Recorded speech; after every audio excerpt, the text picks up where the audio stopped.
நமக்கு முன்னாடி நமக்கு வேண்டிய ஒருத்தர் ஒரு கிளாஸில் நமக்கு பழச்சாறு கொண்டாந்து வைக்கிறாருன்னு வச்சுங்க. உடனே நாம் என்ன பண்ணுவோம்? எடுத்து கிடுகிடுன்னு சாப்பிட்ருவோம், அடுத்தவங்க யாரும் வர்றதுக்குள்ள. அதை விட்டுட்டு அதை கொண்டாந்து வச்சவர்கிட்டயே அதோட விலை என்ன அப்படி இப்படின்னு நான் கேட்டுக்கிட்டு இருப்போம். நாம் கேட்க மாட்டோம். ஆனால் காந்திஜி அப்படி கேட்டாராம். எப்போ தெரியுமா? 1935. அந்த வருஷம் மே மாசத்துல ஒரு நாள் காந்திஜி டெல்லியில் இருக்கிறார். அப்போ அவருக்கு 2 டம்ளர் மாம்பழச்சாறு கொண்டாந்து கொடுக்குறாங்க. அதை வாங்குறார். இதோட விலை என்ன அப்படின்னு கேட்டார் காந்திஜி. யாருக்கிட்ட கேட்டாருன்னா மனுபென் காந்தி கிட்ட கேட்குறார். அவங்க தான் கொண்டாந்து கொடுக்குறாங்க. காந்திஜிக்கு உதவி செய்யறதுக்காக அவர் கூடவே இருந்தவங்க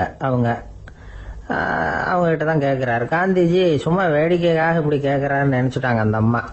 அதுவும் இல்லாமல் அதோட விலையை கேட்டால் காந்திஜி நிச்சயமாக அதை சாப்பிட மாட்டார் அப்படிங்கிற பயம் வேற. அதனால் அந்த அம்மா பதில் எதுவும் சொல்லாமல் கம்முன்னு இருந்துட்டாங்க. கொஞ்ச நேரம் ஆச்சு. அந்த பழச்சாறு வச்ச இடத்துல அப்படியே இருக்குது. வச்ச இடத்துல வச்சபடியே இருக்குது. காந்திஜி அதை சாப்பிடவே இல்லை. மனுபென் காந்தி பார்த்தாங்க. மெதுவாக காந்திஜி கிட்ட போய் அதை சாப்பிடுங்களேன் அப்படின்னாங்க. பழச்சாறு விலை என்னன்னு கேட்டேன். அதுக்கு பதில் இல்லை. அது முதல் தப்பு. பதிலை எதிர்பார்த்திருந்தும் அதை பற்றி விசாரிக்கல. அது 2வது தப்பு. இப்படி 2 தப்புகளை பண்ணிவிட்டு என்கிட்ட வந்து இதை சாப்பிடுங்கன்னு சொன்னால் அது எப்படி அப்படின்னு கேட்டாராம் காந்திஜி. மனுபென் காந்தி என்ன சொல்றதுன்னு தெரியாமல் திகைச்சு போய் நின்றுக்கிட்டு இருந்தாங்க.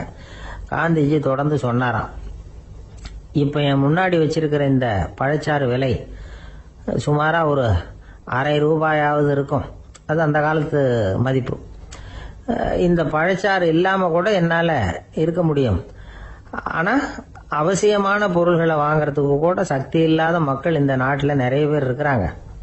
அப்படி இருக்கிறப்போ எனக்கு என்னத்துக்கு இந்த விலை உயர்ந்த பானம்? இதை இப்போ நான் சாப்பிட்டா என் உடம்பு வேணும்னா ஆரோக்கியமாகலாம், ஆனால் என் மனசு அமைதி அடையாது. எனக்கு என்னுடைய உடல் ஆரோக்கியத்தை விட மன ஆரோக்கியம்தான் முக்கியம். அதனால் இதை நான் சாப்பிட மாட்டேன், எடுத்துகிட்டு போயிடு அப்படின்னாராம். அந்த சமயத்தில் ஒரு அகதி பொண்ணு 2 குழந்தைகளோட காந்திஜியை பார்க்கறதுக்காக வந்தது. வணக்கம் சொல்லிச்சு. காந்திஜி உடனே தனக்கு முன்னாடி இருந்த பழச்சாற்றை எடுத்து அந்த பொண்ணுகிட்டையும் குழந்தைகள்கிட்டையும் கொடுத்து சாப்பிட சொன்னார். அவங்க அதை வாங்கி ரொம்ப சந்தோஷத்தோடு சாப்பிட்டாங்களாம். அதை பார்த்த காந்திஜி முகத்தில் ஒரு புன்னகை, ஒரு பரவசம், ஒரு திருப்தி. அவர் மனசு நிறைஞ்சிருந்தது. அப்போ அவர் சொன்னாராம், ஆண்டவன் எனக்கு எப்பவும் சரியான சமயத்தில் கை கொடுப்பாருங்கிறது அதுக்கு இதுதான் அத்தாட்சி. நான் ஒரு இக்கட்டான சூழ்நிலையில் இருக்கிறப்ப கூட கடவுளின் கருணையால் அந்த சூழ்நிலை என்னை பாதிக்கலை. என் கூட இவ்வளவு நாள் பழகியும் கூட இங்கே இருக்கிறவங்க எனக்கு அதிக விலை உள்ள பழரசத்தை கொடுத்தாங்க. ஆனால் சரியான நேரத்தில் அதை சாப்பிட வேண்டியவங்களை என்கிட்ட அனுப்பி வச்சு என்னை சந்தோஷப்படுத்தினார் கடவுள். அவருக்கு நன்றி அப்படின்னாராம் மகாத்மா காந்தி. உடல் ஆரோக்கியத்தை விட மன ஆரோக்கியம்தான் எனக்கு முக்கியம்னு சொன்னார் பாருங்க. அதை நாம் எல்லாரும் மனப்பூர்வமாக இன்னைக்கு சிந்திச்சு பார்க்கணும். இந்த காலத்தில் எல்லாரும் அப்படியா நினைக்கிறாங்க? எனக்கு தெரிஞ்ச ஒருத்தர் இருந்தார். தினமும் காலையில் அவர் காபி சாப்பிட உட்கார்ற நேரத்தில் பக்கத்து வீட்டுக்காரர் வந்து சேருவார் கரெக்டாக. உடனே அவரும் தனக்குன்னு வந்திருக்கிற காப்பியை எடுத்து மனப்பூர்வமாக பக்கத்து வீட்டுக்காரர்கிட்ட கொடுத்துருவார். அதுக்கப்புறம் அவருக்காக வேற காப்பி போட்டு கொண்டாந்து கொடுத்தாலும் வேண்டான்னு சொல்லிடுவார். ஆண்டவனா பார்த்து சரியான நேரத்தில் அவரை எங்கள் வீட்டுக்கு தினமும் அனுப்பி வைக்கிறார் அப்படிம்பார். ஏன் அப்படி சொல்கிறீங்க அப்படின்னு கேட்டோம் ஒரு நாள். அதுக்கு அவர் சொல்கிறார், எனக்கு என்னோட உடல் ஆரோக்கியம்தான் முக்கியம். இதை கடவுள் புரிஞ்சுக்கிட்டு எங்கள் வீட்டு காப்பியை சாப்பிட்றதுக்கு தினமும் அடுத்த வீட்டுக்காரனை அனுப்பி வைக்கிறார் அப்படின்னார். ஐயா, என்னுடைய நூல் வெளியீட்டு விழாவுக்கு அவசியம் நீங்கள் வரணும் அப்படின்னு கூப்பிட்டார் ஒருத்தர். எப்போ வரணும்னு கேட்டேன். அடுத்த வாரம்னார். சரி, புத்தகம் தயாராகிட்டுதா அப்படின்னு. நாளைக்கு தான் அச்சிக்க கொடுக்க போறேன்னார். என்னங்க இது, புத்தகம் அச்சிடுறதுக்கு முன்னாடியே அழைப்புதழை வந்து அச்சடிச்சு விட்டீங்களே அப்படின்னு கேட்டேன். அதனால என்னங்க, அந்த காலம் மாதிரியா போலாம். அச்சுக்கலை வந்து எவ்வளவோ முன்னேறியாச்சுங்க. Linotype, monotype, phototype, laser, இப்படி என்னென்னமோ வந்தாச்சு. இன்னைக்கு கொடுத்தா நாளைக்கே புத்தகம் தயார் அப்படின்னார். இப்படி இந்த அளவுக்கு முன்னேறி இருக்கிற இந்த அச்சுக்கலை ஆரம்பத்தில் எப்படி இருந்தது தெரியுமா? அந்த காலத்துல காகிதம்னா என்னன்னே தெரியாது. அப்படி ஒன்று கண்டுபிடிக்கப்படவே இல்லைப்போ. அப்பெல்லாம் எதையாவது ஒண்ணு எழுதணும்னா அதுக்கு ஆட்டு தோலை தான் பயன்படுத்தி இருக்கிறாங்க. கண்ணுக்குட்டி தோல் கூட அதுக்கு உபயோகப்பட்டுதான். ஐரோப்பாவில் இருந்த பாதிரியார்கள் தோல்ல எழுதப்பட்ட புத்தகத்தை தயாரிக்கிறதுல ரொம்ப கெட்டிக்காரங்களாம். எகிப்து, அப்புறம் மத்திய தரைக்கடல் ஓரத்துல உள்ள நாடுகள், இங்க எல்லாம் தோல் தான் எழுது பொருளா பயன்பட்டு வந்திருக்குது. ஆனா நம்ம நாட்டுல ஓலைச்சுவடிகளை எழுத்துக்கு பயன்படுத்தி இருக்கிறாங்க. எழுதுறதுக்கு தோலை பயன்படுத்தினவங்க பிறகு பேப்பரைஸ் அப்படிங்கிற கோரை புல்ல அதுக்கு பயன்படுத்தினாங்களாம். இதெல்லாம் அப்படி கொஞ்சம் கொஞ்சமா கண்டுபிடிச்சிட்டு வந்திருக்கிறாங்க. அந்த புல்லை கச்சிதமா நறுக்க வேண்டியது, நல்லா பதப்படுத்த வேண்டியது, அதுக்கப்புறம் அதுல எழுத வேண்டியது, அவ்வளவுதான். பேப்பருங்கிற சொல்லே இந்த பேப்பைரஸ் அப்படிங்கறதுல இருந்து வந்ததுதான். அதுக்கப்புறம் தான் காகிதம் வந்தது. இத முதல்ல சீன நாட்டில தான் கண்டுபிடிச்சாங்க. அது வந்த பிறகு அச்சு எந்திரம் கண்டுபிடிக்க வேண்டிய அவசியம் ஏற்பட்டது. அதை கண்டுபிடிச்சவர் ஜெர்மானிய அறிவியல் அறிஞர் ஜான் கூட்டன்பர்க். அச்சு கலைக்கு அடித்தளம் அமைச்சவர் அவர் தான். ஜெர்மனியில மெயின்ஸ் அப்படிங்கிற ஊர்ல 1399 பிறந்தார். அவரோட மாமன் ஒருத்தர் உலோக வேலையில வல்லவர். அவர்கிட்ட அந்த வேலையை கத்துக்கிட்டார். அதோட வைர கற்களை பட்டை தீட்டுறதுலயும் ரொம்ப தேர்ச்சி பெற்றிருந்தார். இளம் வயசுலயே சும்மா இருக்க மாட்டாராம். எதை செஞ்சாலும் அதை திறமையா செய்வாராம். அவர் தான் முதல்ல மர அச்சு எழுத்துக்களை உருவாக்கினார். அது மேல மை தடவி பிரதிகள் எடுத்தார். அதுக்கப்புறம் உலோக எழுத்துக்கள், முதல்ல காரியம், அப்புறம் இரும்பு, அப்புறம் கலப்பு உலோகம், பிறகு அச்சடிக்கிறதுக்கு எந்திரம் ஒன்னையும் உருவாக்கினார். முதல்ல பைபிள் அச்சடிச்சார். 1468 அவர் இறந்து போனார். 16ஆம் நூற்றாண்டுல மேலை நாடுகள்ல இருந்து மர எழுத்துக்களை கொண்டுகிட்டு தமிழ்நாட்டுல கிறிஸ்தவ நூல்களை அச்சிட்டாங்க. அப்பெல்லாம் அச்சகங்கள் போதிய அளவுக்கு இங்க இல்ல. அதுக்கு என்ன காரணம்னா, இந்தியர்கள் அச்சகங்களை நடத்தக்கூடாது அப்படின்னு சட்டம். 1835 வரைக்கும் அந்த சட்டம் நடைமுறையில இருந்தது.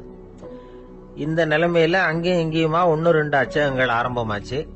1713 தரங்கம்பாடியில லூத்தரன் மிஷன் அச்சகம், அதே ஆண்டுல சென்னையில SPCK அச்சகம்.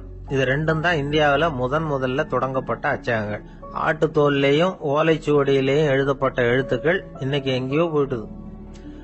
ஆனா நம்ம ஊர்ல எழுத்தாளர்கள் நிலைமை தான் ஒன்னும் சொல்லிக்கிறது மாதிரி இல்ல.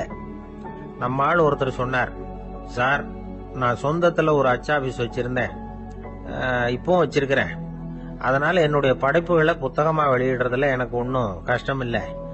வருஷத்துக்கு ஒரு புத்தகம் எழுதி வெளியிட்டுருவேன். 15 வருஷமா இலக்கிய உலகத்துக்கு இப்படி சேவை செஞ்சுக்கிட்டு வர்றேன்.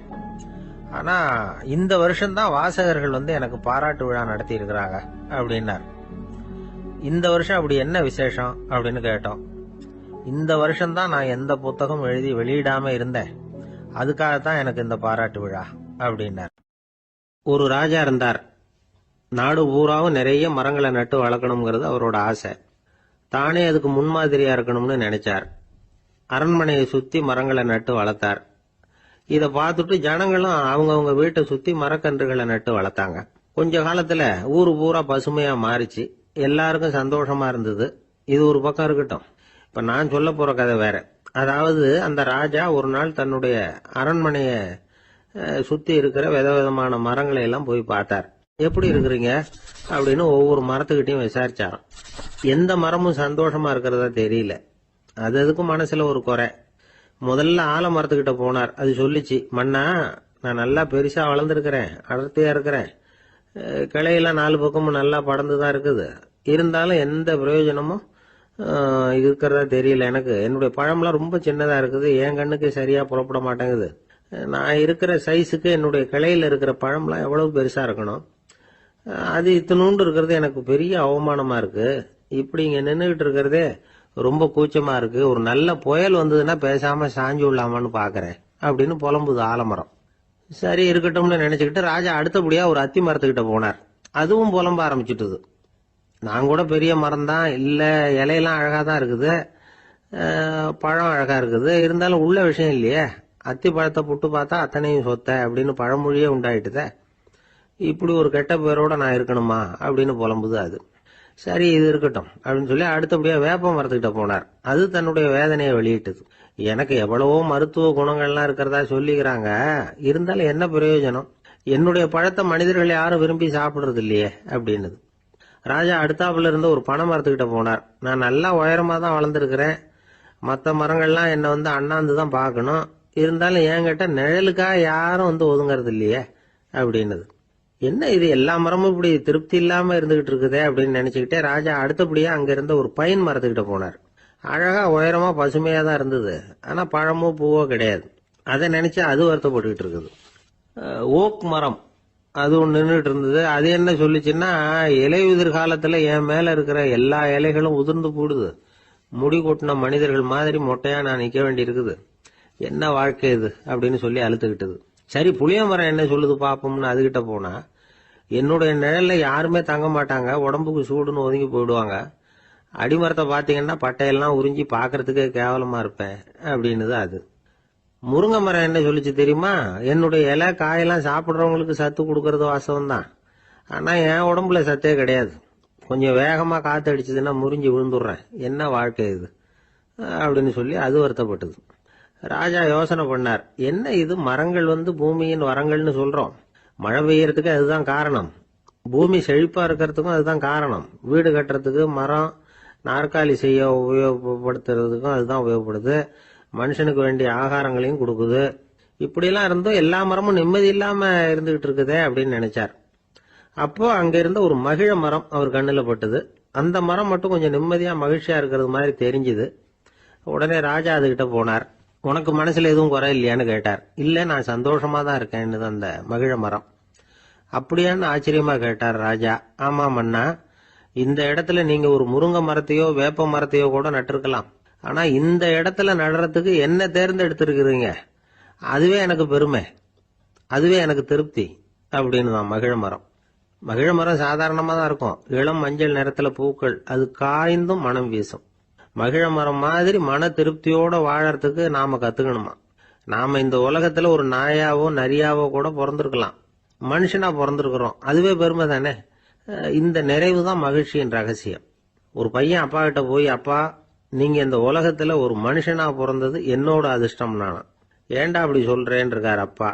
நீங்க ஒரு கரடியா பிறந்திருந்தா இந்நேரம் நானும் ஒரு கரடி குட்டியா தானே இருந்திருப்பேன் அப்படின்னு நானா பையன். இந்த உலகத்துல நாம நல்லபடியா இருக்கணும்னா அதுக்கு முக்கியமா தேவைப்படுறது ரெண்டு, ஒன்னு செல்வம், இன்னொன்னு அறிவு.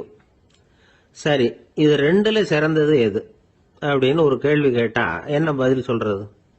இதே கேள்விய ஹஸ்ரத் அலி அவர்கள் கிட்ட கேட்டாங்களாம். அவர் ஒரு பெரிய அறிஞர். கேள்வி கேட்டவங்களும் சாதாரண ஆட்கள் இல்லை, இவங்களும் அறிஞர்கள். ஒரு நாள் ஹஸ்ரத் அலி அவர்கள்கிட்ட 10 அறிஞர்கள் வந்தாங்களாம். ஐயா, நாங்க 10 பேரும் உங்ககிட்ட ஒரே கேள்வியை தான் கேட்க வந்திருக்கிறோம், ஆனா எங்க 10 பேருக்கும் நீங்க தனித்தனியா பதில் சொல்ல முடியுமா அப்படின்னு கேட்டிருக்காங்க. அதாவது அவங்க ஒரே கேள்விக்கு இவர்கிட்ட இருந்து 10 விதமான பதில் எதிர்பார்க்கறாங்க. சரி கேளுங்க, என்ன கேள்வி அப்படின்னாரு அவர். அப்பதான் அவங்க கேட்டாங்களாம், செல்வம் அறிவு இது ரெண்டுல சிறந்தது எது, இதுதான் கேள்வி. ஹஸ்ரத் அலி என்ன பண்ணார் தெரியுமா, அவங்கள ஒவ்வொருத்தரா கூப்பிட்டார், ஒவ்வொரு விதமான பதில சொல்லி அனுப்புனார். முதல்ல ஒருத்தரை கூப்பிட்டார், சொன்னார், அறிவுங்கிறது தீர்க்க தரிசிகள், ஞானிகள், மகான்கள் இவங்களோட பரம்பரை சொத்து, ஆனா செல்வம்ங்கிறது கொடுங்கோலரின் ஆயுதம், அதனால அறிவு தான் சிறந்தது அப்படின்னார்.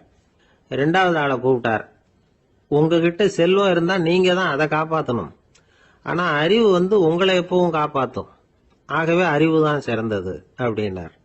3வது ஆளை கூப்பிட்டார், செல்வந்தனுக்கு எப்போதும் விரோதிகள் அதிகம், ஆனா அறிஞனுக்கு நண்பர்கள் அதிகம், அதனால அறிவு தான் சிறந்ததுன்னார்.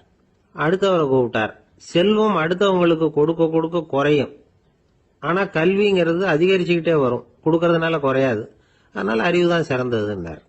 இன்னொருத்தரை கூப்பிட்டார், அறிவுள்ளவன் எப்பவும் அதை அடுத்தவங்களுக்கு வாரி வழங்கிக்கிட்டே இருப்பான், அதனால அவங்ககிட்ட தாராளத்தன்மை இருக்கும், ஆனா செல்வந்தன் கிட்ட கஞ்சத்தனம் தான் இருக்கும், அதனால அறிவு தான் சிறந்ததுன்னார். 6வது நபரை கூப்பிட்டார், செல்வத்தை கள்வர்கள் திருடிட்டு போக முடியும், ஆனா அறிவை அப்படி திருடிட்டு போக முடியாது அப்படின்னார். 7வது நபரை கூப்பிட்டார், செல்வம் கால ஓட்டத்துல அழிஞ்சிரும், ஆனா அறிவை கால ஓட்டம் ஒன்றும் பண்ண முடியாது, ஆகவே அறிவே சிறந்ததுன்னார். 8வது ஆளை கூப்பிட்டு சொன்னார், செல்வத்துக்கு எப்பவும் எல்லை உண்டு, நிறைவு உண்டு, அளவு உண்டு, கணக்கு உண்டு, ஆனா அறிவுக்கு அப்படிப்பட்ட எல்லை எதுவும் கிடையாது, அதனால அதுதான் சிறந்ததுன்னார். அடுத்தவனை கூப்பிட்டார், செல்வம் உள்ளத்துல உள்ள ஒளியை போக்கிவிடும், இருட்டை உண்டாக்கிவிடும், விரிந்த மனப்பான்மையை குறுகலாக்கிவிடும். ஆனா அறிவு அப்படி இல்லை. இருண்ட உள்ளத்துல ஒளியை பாய்ச்சி அதை விசாலப்படுத்துது. அதுதான் சிறந்ததுன்னார். கடைசியா 10வது நபரை கூப்பிட்டார். செல்வம் மனசுல செருக்கை உண்டாக்குது, ஆணவத்தை ஏற்படுத்துது. அதனால நானே கடவுள்னு நினைக்கிற அளவுக்கு மனுஷனை தாழ்த்தி விடுது. ஆனா அறிவு பணிவையும் பண்பாட்டையும் வளர்க்குது. அதனால அறிவு தான் சிறந்ததுன்னார். ஆக இப்படி 10 பேருக்கும் 10 விதமா பதில் சொன்னது மூலமா ஹஸ்ரத் அலி அவர்கள் அறிவு தான் செல்வத்தை விட சிறந்தது அப்படிங்கறதுக்கு 10 காரணங்களை சுட்டி காட்டியிருக்கார். அந்த அறிஞர் 10 பேர் கேட்ட ஒரே கேள்விக்கு 10 பதில் சொன்னார். நமக்கு வேண்டிய ஒருத்தர் 10 பேர் கேட்ட கேள்விக்கு ஒரே பதில் சொல்லி சமாளிச்சார். கேள்வி என்ன தெரியுமா? என்கிட்ட வாங்கின கடனை எப்பயா திருப்பி கொடுக்க போற? இதுதான் அந்த 10 பேரும் கேட்ட ஒரே கேள்வி. இந்த மாசம் 26ஆம் தேதி தந்துடுறேன் அப்படிங்கிற ஒரே பதில் சொல்லி அவ்வளவு பேரையும் இவர் அனுப்பி வச்சுட்டாராம். எல்லாரும் போனதுக்கு அப்புறம் இவரை தனியா கூப்பிட்டு கேட்டிருக்கிறாங்க. அது என்ன சார் கணக்கு, 26ஆம் தேதி அன்னைக்கு என்ன அதிசயம் நடக்க போகுது அப்படின்னு கேட்டிருக்காங்க. அதிசயம் அன்னைக்கு இல்ல, அதுக்கு முத நாளே நடக்க போகுதுன்னாராம். விவரமா சொல்லுங்கன்னு இருக்காங்க. வேற ஒண்ணும் இல்லைங்க, 26ஆம் தேதி தானே எல்லாரையும் வர சொல்லி இருக்கிறேன், அதுக்கு முத நாளே நான் புறப்பட்டு தலைமறைவாயிட போறேன் அப்படின்னாராம் ரொம்ப பெருமையா. ஒரு பெரிய காடு, அந்த காட்டுக்கு மத்தியில ஒரு ஆசிரமம். அங்க ஒரு முனிவர் இருந்தார். பல இடங்கள்ல இருந்து வர்ற குழந்தைகளுக்கு அவர் பாடம் சொல்லி கொடுத்துட்டு இருக்கிறார். ஏழை பணக்காரர் அப்படிங்கிற வித்தியாசம்லாம் கிடையாதுங்க. எல்லாரும் அவர்கிட்ட தங்கள் பிள்ளைகளை அனுப்பி வச்சாங்க. மன்னர்களுடைய பிள்ளைங்க கூட அங்க அவர்கிட்ட தான் படிக்கிறதுக்கு வருவாங்க. ஆனா அந்த முனிவரை பொறுத்த வரைக்கும் எல்லா பிள்ளைங்களும் ஒண்ணுதான். இது யார் வீட்டு பிள்ளைன்னு எல்லாம் பார்க்க மாட்டார், எல்லாரும் சமம். மாணவர்கள்லாம் அங்கேயே மாச கணக்குல வருஷ கணக்குல தங்கி இருந்து பாடம் கத்துக்கிட்டு போறது வழக்கம். அவரா பார்த்து போன்னு சொல்ற வரைக்கும் அங்கேயே இருக்கணும், படிக்கணும். குருகுல வாசம்.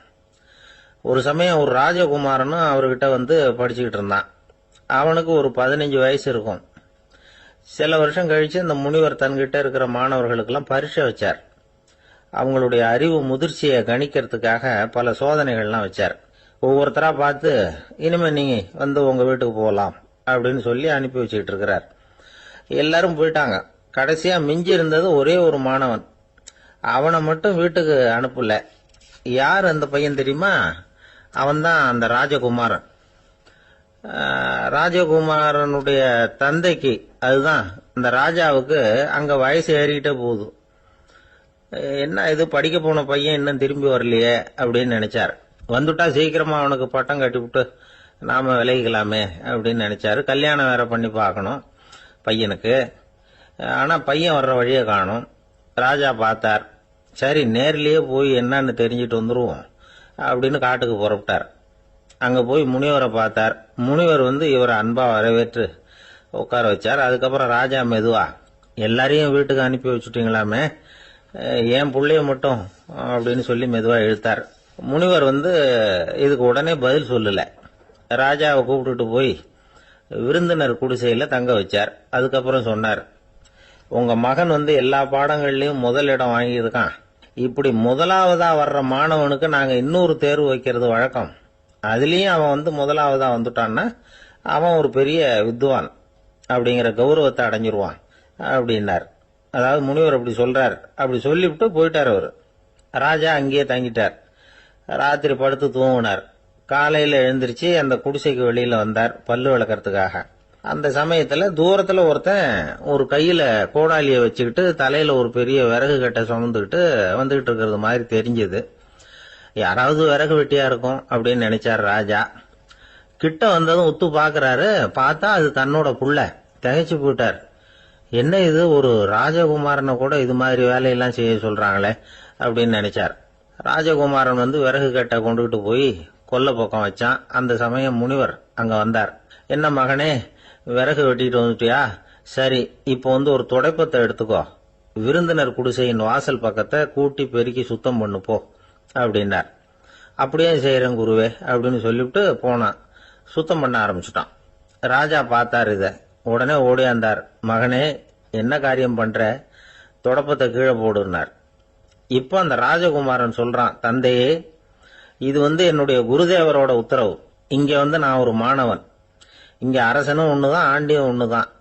குருதேவர் சொல்றத மறுக்காம செய்யறது தான் எங்க கடமை அப்படின்னா. இந்த சமயம் முனிவர் அங்க வந்தார். இவனை முதுகுல தட்டி கொடுத்தார். அப்புறம் ராஜா கிட்ட சொன்னார், அரசே, உங்க புள்ள எங்க கடைசி தேர்வுலையும் வெற்றி பெற்றுட்டான். பணிவுதான் மாணவர்களின் மிக உயர்ந்த குணம். குருநாதர் சொல்றது மனசுக்கு பிடிக்கலன்னா கூட மறுக்காம செய்யணும். அப்படி செய்யறதுனால எதை செய்யலாம், எதை செய்யக்கூடாது அப்படிங்கிற விவேகம் அவங்களுக்கு வந்துடும். செய்யக்கூடாதத கூட பெரியவங்க சொல்லிவிட்டா செஞ்சுதான் ஆகணும் அப்படிங்கிற பணிவு அவங்களுக்கு வந்துடும். இந்த குணம் வந்துட்டுதுன்னா அவங்க எத்தனை கடினமான வேலையா இருந்தா கூட ரொம்ப சுலபமா செஞ்சு முடிச்சிருவாங்க. தூக்கத்திலேயும் அப்புறம் துக்கத்திலேயும் தோண்டு போட மாட்டாங்க. இந்த பணிவும் விவேகமும் அவங்க கிட்ட மன உறுதியை ஏற்படுத்தும். அந்த உறுதி உங்க பையனுக்கு வந்தாச்சு. இனிமே அவனை நீங்க அழைச்சிட்டு போகலாம். அவன் நிச்சயமா பேரும் புகழும் பெறுவான் அப்படின்னாரு. ராஜா அவரை பார்த்து, குருதேவா, புரிஞ்சுக்கிட்டேன், என்னை மன்னிக்கணும் அப்படின்னாரு. அதுக்கப்புறம் மகனை அழைச்சிக்கிட்டு நாட்டுக்கு திரும்பி வந்துட்டார். இந்த கதைய இன்று ஒரு தகவல்ல சொல்லுங்க சார், உங்க நிகழ்ச்சியில சொல்லுங்க சார் அப்படின்னு சொல்லி மாணவர்கள் கேட்டா, பணிவா இருக்கிறது எப்படி அப்படிங்கறத புரிஞ்சுக்குவாங்க அப்படின்னு சொன்னார் ஒருத்தர். சரி சொல்லுவோம், அதுக்கு முன்னாடி நேர்லயே ஒரு பையன்கிட்ட சொல்லி பார்க்கலாமே அப்படின்னு தோணுச்சு. உடனே ஒரு பையனை கூப்பிட்டோம். ஏன்பா, உங்க வாத்தியார் உனக்கு இது மாதிரி ஒரு பரீட்சை வச்சா என்ன பண்ணுவேன் அப்படின்னு கேட்டோம். நானும் அப்படிதான் சார் நடந்துக்குவேன், விறகு வெட்டுவேன், தொடப்பத்தினால கூட்டி சுத்தம் பண்ணுவேன், உடனே செஞ்சு முடிச்சிருவேன் சார் அப்படின்னா. பலே பரவாயில்லையே அப்படின்னோம். ஆமா சார், அப்படி செஞ்சாதானே வீட்டுக்கு அனுப்புவார், இல்லைன்னா இன்னொரு வருஷம் இங்கே இருந்து படின்னு சொல்லி விடுவாரு, அதனால அப்படி செய்வேன் அப்படிங்கிறான் அந்த பையன். காலை நேரம், கடற்கரை ஓரம், காலை வீசிக்கிட்டு கையை வீசிக்கிட்டு ஏதோ சண்டைக்கு போற சிப்பாய் மாதிரி எல்லாரும் நடந்து போயிட்டு இருக்கிறாங்க. நடைப்பயிற்சி. அதுல நமக்கு தெரிஞ்ச ஒருத்தர் எதிரில் வந்தார் ரொம்ப வேகமா. என்ன சார் வாக்கிங்க அப்படின்னு கேட்டோம். அவரால் ஆமாம்னு பதில் சொல்ல முடியல, அவ்வளவு கஷ்டம். மூச்சு விடுறதுக்கே வாயை திறந்து திறந்து மூடிட்டு இருக்கிறார். எங்க பேசுறது? கொஞ்சம் நின்று நிதானிச்சு மூச்சு விட்டுட்டு அதுக்கப்புறம் சொன்னார் ஆமா அப்படின்னு. என்ன சார் இவ்வளவு வேகம்னு? உங்க பேச்ச கேட்டுட்டு தான் சார் நடக்க ஆரம்பிச்சோம். நீங்க தான் அடிக்கடி சொல்லிட்டு இருந்தீங்க நடக்கிறது நல்லதுன்னு. அன்னையிலேருந்து ஆரம்பிச்சுட்டேன், ஆனால் ரொம்ப கஷ்டமா இருக்குது சார். இப்ப பாருங்க, உங்ககிட்ட சுலபமா பேசக்கூட முடியல, மூச்சு வாங்குது, உடம்பு கூட வலிக்கிறது மாதிரி இருக்கு அப்படின்னு அவர் பாட்டுக்கு பேச ஆரம்பிச்சிட்டார். உங்களை யாரு சார் இவ்வளவு வேகமா நடக்க சொன்னது? வேகத்தை குறைங்க, மெதுவா நடங்க அப்படின்னோம்.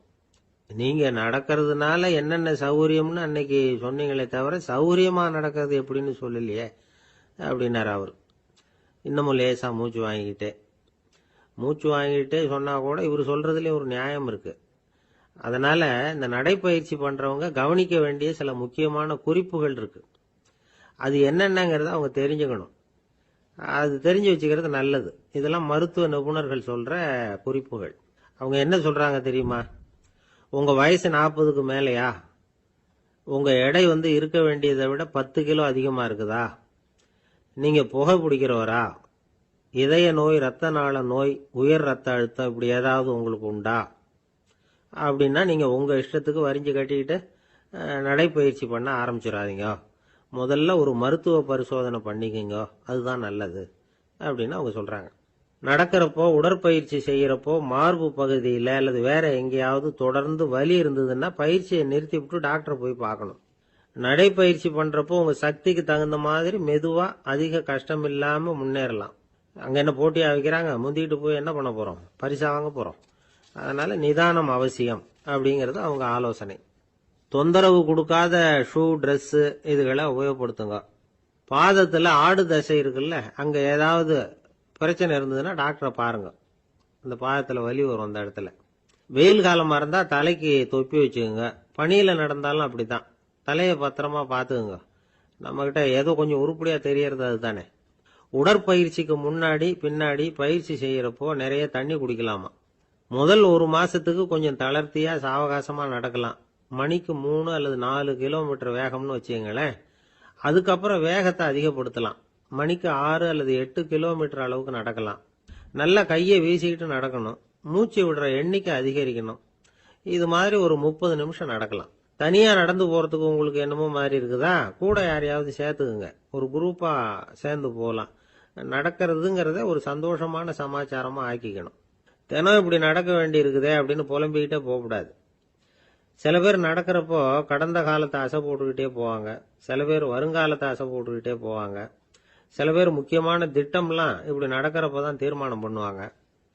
நடக்கிறதுனால மன இறுக்கம் குறையுது, பரபரப்பு குறையுது, மன ஆற்றல் பெருகுது, தன்னம்பிக்கை வளருது, முதுமை தள்ளி போகுது, செயல்திறன் அதிகரிக்குது. இதை தவிர உடம்புக்கும் பல விதமான சௌகரியங்கள் ஏற்படுது. அதனால இதுவரைக்கும் நடக்க ஆரம்பிக்காதவங்க இனிமே இந்த குறிப்புகளை கவனத்தில் வச்சுக்கிட்டு நடக்க ஆரம்பிச்சுடலாம். சார்லஸ் லேம்ப் அப்படின்னு ஆங்கில இலக்கிய மேதை ஒருத்தர், அவர் ஒரு தரம் உடம்பு சரியில்லைன்னு டாக்டர் கிட்ட போனாராம். டாக்டர் அவரை பார்த்துட்டு, நீங்க தினமும் காலையில வெறும் வயத்துல நடக்கணும் அப்படின்னாராம். வெறும் வயத்துல நடக்கிறதுக்கு நான் தயார், ஆனா வயிறு கிடைக்கணுமே சார், யார் வயத்து மேல நடக்கிறது டாக்டர் அப்படின்னு கேட்டாராம் இவர். ஒரு நண்பர் யாருக்கோ போன் பண்ணிட்டு இருந்தார். அவர் பேசி முடிச்சதும் நான் அவரை பார்த்து, இப்போ போன் பண்ணீங்களே அந்த போன் நம்பர் என்ன அப்படின்னு கேட்டேன். அவரு தலையை சொரிஞ்சுக்கிட்டார், ஞாபகம் வரலன்னார். சரி சார் அதை விடுங்க, உங்க மனைவி பேர் என்ன அப்படின்னு கேட்டேன். மாலதின்னார். என்ன சார் இது வேடிக்கை, கொஞ்ச நேரத்துக்கு முன்னாடி பேசின போன் நம்பர் மறந்து போச்சு, எப்போ கல்யாணம் பண்ணிக்கிட்ட மனைவி பேர் மறக்கல, அதை கரெக்டா சொல்லிவிட்டீங்களே அப்படின்னு கேட்டேன். அவரு என்ன ஒரு மாதிரியா பார்த்தார். அவரு அப்படி என்ன பார்த்ததுல ஒன்றும் தப்பு இல்லை, ஏன்னா நாம எல்லாருமே அப்படித்தானே. ஒரு குறிப்பிட்ட காரியத்துக்காக தொலைபேசியில ஒருத்தட்ட பேசுறோம், அதுக்கப்புறம் அந்த எண் நமக்கு அனாவசியம், அதனால மறந்துடுறோம். இதுக்கு பேர் தான் தற்காலிக ஞாபகம். ஆனா மனைவி பேரை மறந்துட முடியுமா? முடியாது. அது அவசியமான ஒண்ணு. அடிக்கடி அந்த பேரை உபயோகப்படுத்துறோம், அதனாலேயும் அது முக்கியங்கிறதுனாலேயும் அதை மறக்கிறது இல்லை. இதுக்கு பேரு நிரந்தர ஞாபகம். சரி, இந்த தற்காலிக ஞாபகம், நிரந்தர ஞாபகம், இது ரெண்டு ஞாபக அளவுகளையும் கட்டுப்படுத்துறது எது அப்படின்னா மூளைக்குள்ள நடக்கிற மின்சார நடவடிக்கைகள் தான். தற்காலிக ஞாபகம் ஒரு மின்னல் மாதிரி தோன்றி மறையுது, நிரந்தர ஞாபகம் ஒரு படிவம் போல மூளையில படிஞ்சுடுது. ஒரு சம்பவத்தின் பல பிரதிகள் மூளையில பல்வேறு பகுதிகளிலேயும் படியறதுனால ஒன்னு மறைஞ்சாலும் மறந்தாலும் இன்னொன்னு மறையறதில்ல. இப்படிப்பட்ட நிலைமையில தான் இந்த தொண்டையில இருக்கு, வாயில வரமாட்டேங்குது சார் அப்படிமா. ஒருத்தருக்கு எந்த துறையில ஆர்வமும் ஈடுபாடும் அதிகமோ அது சம்பந்தமான ஞாபக சக்தி அதிகமா இருக்கும். தொழிலை விரும்புகிற ஒரு டெலிபோன் ஆபரேட்டருக்கு எண்கள்லாம் நல்ல ஞாபகம் இருக்கும். அது மாதிரி கவிஞர்களுக்கு வார்த்தைகள் நல்ல ஞாபகத்தில் இருக்கும். இது ஒரு பக்கம் இருந்தாலும் ஒரு மூளை எண்களை விட எழுத்துக்களை விட படங்களை ரொம்ப சுலபமா ஞாபகத்துல வச்சுக்குது. புரிஞ்சுக்கிற தன்மை, அனுபவம், புத்தி கூர்மை இது கூடி குறையறத பொறுத்து ஞாபக சக்தியும் ஏறும் இறங்கும். இப்ப உதாரணத்துக்கு ஒரு பையனுக்கு படிச்சது எதுவும் ஞாபகத்துல இல்லைன்னா அவன் அதை சரியா புரிஞ்சுக்கலன்னு அர்த்தம். இந்த மறதிங்கிறது எந்த சமயத்துல ஒரு பிரச்சனை ஆகுது தெரியுமா? உங்களுக்கு வேண்டியப்பட்ட ஒருத்தரை ஞாயிற்றுக்கிழமை சாயந்தரம் சரியா 5 மணிக்கு கடற்கரைக்கு வர சொல்லிவிட்டு அந்த நேரத்தை மறந்துட்டா அது பரவாயில்ல, வர சொன்னதையே மறந்துட்டாதான் நிலைமை மோசம்னு அர்த்தம்.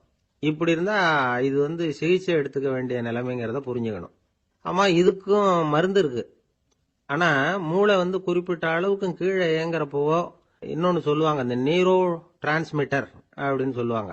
அப்படிங்கிற மூளை ரசாயனம் ரொம்பவும் குறைஞ்சி போறப்போ மட்டும்தான் உபயோகப்படும். டாக்டர் என்ன சொல்றாங்க தெரியுமா? மூளையை பொறுத்த வரைக்கும் அதுல ஞாபக சக்தி அதிகமா உள்ள மூளை, மறதி உள்ள மூளை அப்படின்னு ஒண்ணும் கிடையாது அப்படிங்கிறாங்க. நினைவு வச்சுக்கிறதுக்கு பயிற்சி அளிக்கப்பட்ட மூளை, பயிற்சியற்ற மூளை அப்படின்னு வேணும்னா சொல்லலாம் அப்படின்னு சொல்றாங்க. அதனால நம்ம ஞாபக சக்திங்கிறது நம்ம கிட்ட இருக்கிற பயிற்சி, முயற்சி இதை பொறுத்து தான் அமையும். ஒருத்தர் ஒரு பென்சிலை எங்கேயோ வச்சுக்கிட்டு தேடிக்கிட்டு இருந்தார். அப்புறம் என்னமோ தீவிரமா யோசனை பண்ணி அதை ஞாபகப்படுத்தி பார்த்துக்கிட்டு இருந்தாராம். எதிரில் உட்கார்ந்து இருந்தவர் சொன்னார், பென்சிலை தானே தேடிட்டு இருக்கீங்க, அது உங்க வலது காதுல இருக்குது சார் அப்படின்னாராம் அவரு. இதுக்கு அவரு சொல்லியிருக்காரு, பென்சிலை வலது காதுல தான் வச்சிருக்கேங்கிறது எனக்கு நல்லா ஞாபகம் இருக்கு, ஆனா எது வலது காதுங்கிறது தான் மறந்து போச்சு அப்படின்னாராம். அவர் அதை தான் யோசிச்சுட்டு இருந்திருக்கிறார். ஒருத்தர் ஓடி வந்தார், இன்னொருத்தரை பார்த்து, சார் உங்க சைக்கிளை ஒரு நாள் இரவல் கொடுங்களேன், பக்கத்து ஊருக்கு போயிட்டு வர வேண்டியிருக்கு அப்படின்னார். இவர் சைக்கிளை கொடுத்து பத்திரமா கொண்டுட்டு போங்கன்னார். சார் இதை பத்திரமா கொண்டு போறேன், கவலையே வேணாம், ஏன்னா இது உங்களோட சைக்கிள் அப்படின்னு நான் நினைக்கல, என்னோட சைக்கிளா நினைக்கிறேன் அப்படின்னார். அதுக்கப்புறம் தான் இவருக்கு உண்மையாவே பயம் வந்துட்டுது. ஏன்னா அவர் சொன்னது மாதிரி அதை தன்னோட சைக்கிளாவே நினைச்சு தள்ளிட்டு போட்டா என்ன பண்றது? எது எதை நம்முடையதா நினைக்கணுங்கிறதுக்கு ஒரு வரையறை இருக்கு. சில பேர் ஆபீஸையே வீடா நினைச்சு விடுறது உண்டு. அப்படிப்பட்டவங்க கூட வீட்டை ஆபீஸா நினைக்கிறது இல்ல. ஏன்னா வீட்டில் இவர் ஆபீசரா நடந்துக்க முடியறதில்ல. இதெல்லாம் ஒரு பக்கம் இருக்கட்டும். இப்போ விஷயத்துக்கு வருவோம். பொறியியல் மேதை டாக்டர் விஸ்வேஸ்வரய்யா இருந்தார் இல்லையா, பாரத ரத்னா விருதெல்லாம் கொடுத்தாங்களே. ஆபீஸ் வேலை வேற, சொந்த வேலை வேற அப்படிங்கிறதுக்கு ஒரு உதாரணமா இருந்தவர் அவர். மைசூர் மகாராஜா கிட்ட திவானா இருந்தார். அவர் ஒரு நாள் அரசாங்க வேலை காரணமா வெளியூர் போயிருந்தார். ஹாசன்கிற ஊருக்கு பக்கத்துல ஒரு பயண மாளிகை, அங்க தங்கிவிட்டார். ராத்திரி அங்க தங்கி இருந்துட்டு விடிஞ்சதும் ஊருக்கு திரும்புறதாக திட்டம். ராத்திரி தூங்கறதுக்கு ரொம்ப நேரம் ஆயிட்டுது. ரொம்ப நேரம் வரைக்கும் அரசாங்க சம்பந்தப்பட்ட வேலைகளையே பார்த்துக்கிட்டு இருக்கிறார். அரசாங்க ஃபைல்கள் நிறைய இருந்தது. அதையெல்லாம் ஒவ்வொன்றா எடுத்தார், படிச்சு பார்த்தார், பரிசீலனை பண்ணார். அதில் எழுத வேண்டியதை எழுதினார், கையெழுத்து போட்டார். ஒரு வழியா அந்த வேலையெல்லாம் முடிஞ்சுது. அதுக்கப்புறம் என்ன பண்ணார்னா, தன்னுடைய சூட்கேஸை திறந்தார். அதிலிருந்து 2 மெழுகுவத்தியை எடுத்து கொளுத்தி வச்சார். அந்த பயண மாளிகையில அது வரைக்கும் எரிஞ்சுக்கிட்டு இருந்த மின்சார விளக்குகளை அணைச்சுட்டார். அதுக்கு பிறகு அந்த மெழுகுவத்தி வெளிச்சத்துல சில புத்தகங்களை தொடர்ந்து படிக்க ஆரம்பிச்சிட்டார். அந்த பயண மாளிகையில பணியாளரா இருந்தவர் இதை பார்த்துட்டு ஓடி வந்தார். மறுபடியும் மின் விளக்க போடுறதுக்காக போனார். விஸ்வேஸ்வரய்யா அதை பார்த்துட்டு போட வேணாம்ட்டாராம். இதுவரைக்கும் நான் அரசாங்க அலுவல்களை கவனிச்சுக்கிட்டு இருந்தேன், அதனால மின் விளக்குகள் அப்ப எரிஞ்சதுல தப்பு இல்லை. இப்ப நான் புத்தகம் படிச்சுக்கிட்டு இருக்கேன், இது என்னுடைய சொந்த வேலை. இங்க இருக்கிற மின் விளக்கு அதுக்காக ஏன் எரியணும் அப்படின்னு கேட்டாராம். இப்ப இருக்கிற சில அரசு பணியாளர்கள் கிட்ட இந்த சம்பவத்தை பேச்சோட பேச்சா சொல்லி பார்த்தேன். அவங்களால இதை ஜீரணிக்கவே முடியல. நேர்மை தேவைதான் சார், அதுக்காக அவ்வளவு தூரத்துக்கு அது தேவையா அப்படிங்கிறாங்க. விஸ்வேஸ்வரய்யா அப்படி பண்ணினது தான் ஒரு நேர்மையாளர் அப்படின்னு இந்த உலகத்துக்கு நிரூபிக்கணுங்கிறதுக்காக இல்ல. தான் அப்படி நடந்து காட்டினா தன்னை சுத்தி இருக்கிறவங்களும் அதை கேள்விப்படுறவங்களும் முடிஞ்ச அளவுக்கு பொது வாழ்க்கையில அரசு பணியில நேர்மையை கடைபிடிக்க முயற்சி பண்ணலாமே அப்படிங்கிறதுக்காகத்தான். இப்பவும் சில பேர் இருக்கிறாங்க, இவங்க ஆபீஸ் வேற வீடு வேறன்னு நினைக்கிறது இல்ல, அவ்வளவு உரிமை. ஒருத்தர் அப்படிதான், அவருக்கு அவசரமா 5000 ரூபாய் தேவைப்பட்டது. ஆபீஸ் பணத்தை எடுத்துக்கிட்டார். அந்த நேரம் பார்த்து ஆடிட் வந்துட்டுது. ஆப்பிட்டுக்கிட்டார். விசாரணை நடக்குது. அவர் சொல்றார், சார் நான் நேரம் காலம் பார்க்காம ஆபீஸ்ல வேலை செய்வேன். ஏன்னா அதை என்னோட ஆபீஸா நினைக்கிறேன். அவசரத்துக்கு அந்த பணத்தை எடுத்தேன், மறுபடியும் வச்சுடலாம்னு தான் இருந்தேன். அதுக்குள்ள இப்படி ஆயிட்டுது. நீங்க என்ன நினைச்சாலும் சரி, நான் ஆபீஸ் வேற வீடு வேற அப்படின்னு நினைக்கிறது இல்ல, அது என்னோட சுபாவம் அப்படின்னார். விசாரணை பண்ணவர் தீர்ப்பு வழங்கினார். உங்க சுபாவத்துக்கு மதிப்பு கொடுத்து நானும் தீர்ப்பு வழங்குறேன். நீங்க கொஞ்ச நாள் ஜெயிலில் இருந்துட்டு வாங்க, அது உங்களுக்கு கஷ்டமா இருக்காதுன்னு நினைக்கிறேன். ஏன்னா அங்க போனாலும் நீங்க உங்க சுபாவப்படி வீடு வேற ஜெயில் வேறன்னு நினைக்க மாட்டீங்க அப்படின்னாராம். தானத்துல சிறந்தது எது அப்படின்னு ஒரு கேள்வியை கேட்டு, தானத்துல சிறந்தது நிதானம் அப்படின்னு அதுக்கு ஒரு பதிலும் சொல்றவங்க உண்டு. நிதானம் ரொம்ப அவசியம். அதுவும் இன்றைய உலகத்துக்கு ரொம்ப அவசியம். இன்னைக்கு உலகம் ரொம்ப பரபரப்பா போயிட்டு இருக்குது. பொறுமையா இருக்கணும்னு நினைக்கிறவங்களால கூட அப்படி இருக்க முடியறதில்ல. பொறுமையை சோதிக்கிறது மாதிரி பல சம்பவங்கள், அதையெல்லாம் சந்திச்சே தீர வேண்டி இருக்குது. எங்க போனாலும் கியூல நிக்க வேண்டி இருக்குது, எங்க போனாலும் காத்துக்கிட்டு இருக்க வேண்டி இருக்கு. ஆபீஸ்லயோ வீட்லயோ கூட நீங்க நிதானமா பொறுமையா நடந்துக்க தெரியலன்னா உங்களுக்கு சிடுமூஞ்சி முசுடு இப்படிலாம் பேர் வச்சிருவாங்க. அது உங்களுக்கு தேவையா? சரி, வாழ்க்கையில் பொறுமைசாலின்னு பேர் வாங்கறதுக்கு என்ன வழி? முதல் பாயிண்ட், நீங்க நினைக்கிறது எதிர்பார்க்கறது செய்யறது எல்லாமே 100% கரெக்டா நடக்கணும்னு ஆசைப்படக்கூடாது. எதுவா இருந்தாலும் அதுல ஓரளவுக்கு தவறு நடக்கலாம் அப்படிங்கறத எதிர்பார்த்தே இருக்கணும். ஓரளவுக்கு அதை அனுமதிக்கணும். ஒரு நண்பரை 6 மணிக்கு ஒரு இடத்துக்கு வர சொல்லி இருக்கிறீங்க. 6 மணிக்கு அவர் வரல, உடனே பொறுமை இழந்து நடந்துக்க கூடாது. ஒரு 10 நிமிஷம் டிலே ஆகலாம். ஒரு வர்ற வழியில பஸ்ஸு கூட ஏதாவது டிராபிக்ல மாட்டிருக்கலாம். அதெல்லாம் எதிர்பார்த்தே கொஞ்சம் காத்திருக்கிறதுல ஒன்றும் தப்பு இல்லை. சில சமயம் டிலே ஆகிறது கூட நல்லதா முடியும். ஒரு பஸ்ஸை தவற விட்டுட்டு ஐயோ கொஞ்சம் ஒரு 2 நிமிஷம் முன்னாடி வந்திருந்தா பிடிச்சிருக்கலாமே அப்படின்னு தவிச்சுக்கிட்டு இருப்பாங்க சில பேர். அடுத்தபடியா வர்ற பஸ் நேரடியா நீங்க போக வேண்டிய இடத்துக்கே கொண்டு போய் விடுற பஸ்ஸா கூட இருக்கலாம். அது உங்களுக்கு முன்னாடி தெரியாதுல்ல. சில நெருக்கடியான சூழ்நிலைகளை தமாஷா எடுத்துக்கிறதுக்கு பழகிக்கணும். சில இடங்களுக்கு போறப்ப காத்திருக்கிறதுக்கு நம்ம மனசை தயார்படுத்திக்கிட்டே போகணும். ஒரு ரயிலுக்கோ பஸ்ஸுக்கோ அல்லது விமானத்துக்கோ கப்பல் பிரயாணத்துக்கோ போறப்போ அங்க போய் நீங்க மணிக்கணக்கில் கூட காத்துக்கிட்டு தான் இருக்கணும். புறப்படுற நேரம் கூட மாறலாம். நீங்கள் போய் சேர்ந்ததும் அது உடனே புறப்படணும்னு கட்டாயமா என்ன? அது மாதிரி சமயத்தில் படிக்கிறதுக்குன்னு சில சுவாரஸ்யமான புத்தகங்களையும் கையில் எடுத்துக்கலாம். உங்களை சுற்றி எவ்வளவோ சுவாரஸ்யமான சம்பவங்கள் நடந்துக்கிட்டு இருக்குதுல்ல, அதையெல்லாம் வேடிக்கை பாருங்க. எதுக்காக காத்துக்கிட்டு இருக்கிறோமோ அந்த காரியத்தில் உண்மையாகவே நமக்கு ஒரு அக்கறை இருந்தால் நமக்கு போர் அடிக்காது. சில கோயில்களில் பார்த்துருப்பீங்க, தரிசனத்துக்காக பக்தர்கள் நாள் கணக்கில் காத்துக்கிட்டு இருப்பாங்க. அவங்களெலாம் அழுத்துக்கிறது இல்லை. ஆண்டவனை தரிசிக்கணுங்கிற உண்மையான அக்கறை இருக்கிறதுனால அவங்களுக்கு போர் அடிக்கிறது இல்லை. ஆனால் சில சினிமா தியேட்டரில் கூட பார்க்கலாமே, சினிமா கியூ கூட அப்படிதான். சாயந்தரம் 6 மணி ஆட்டத்துக்கு காலம்பரம் 6 மணிக்கே போய் கூட காத்துக்கிட்டு இருப்பாங்க. அவங்களுக்கெல்லாம் போர் அடிக்காது, படம் பார்க்குற ஆர்வம். இன்னொரு முக்கியமான விஷயத்த நாம் பழக்கப்படுத்திக்கணும். லிவ் ஃபார் தி மூமெண்ட் அப்படிங்கிறாங்க நிபுணர்கள். ரொம்ப பேர் எப்படின்னா அடுத்தபடியாக நடக்க போகிற விஷயத்திலேயே கவனமாக இருப்பாங்க. அந்த நினைப்புலேயே இந்த நிமிஷத்தை பொறுமை இல்லாமல் கழிப்பாங்க. ஒருத்தர் இருக்கார், அவர் எப்படின்னா ஆஃபீஸ் முடியறதுக்குள்ளேயே சார் 5 மணிக்கெல்லாம் ரெடியாக இருங்க, நாம் அந்த ஹோட்டலில் போய் டிஃபன் சாப்பிட்ணும் அப்படின்னு 4 மணிலேருந்து சொல்லிகிட்டு இருப்பார். 4:55 பரபரப்பாக ஓடி வருவார். 2 பேரும் புறப்படுவோம், ஹோட்டலுக்கு போவோம், சாப்பிட்டுக்கிட்டு இருப்போம். அப்படி சாப்பிட்டுட்டு இருக்கிறப்ப சார் சாப்பிட்டு முடிச்சது நேராக ஒரு ஜவுளி கடைக்கு போகிறோம் அப்படிம்பார். பரபரக்க சாப்பிட்டு முடிப்பார், புறப்படுவார். ஜவுளி கடையில் அவசரமாக சீக்கிரம் பில் போடுங்க சார், சினிமாவுக்கு நேரம் ஆகிடும்பார். சினிமா தியேட்டரில் உட்காந்து அடுத்தபடியாக எங்கே டின்னர் சாப்பிட்றதுன்னு யோசனை பண்ணிகிட்டு இருப்பார். ராத்திரி படுக்கையில் விழுந்ததுக்கு அப்புறமும் நாளைக்கு காலையில் எழுந்திரிச்சதும் அதை பண்ணணும் இதை பண்ணணும்னு திட்டம் போட்டுக்கிட்டே இருப்பார்.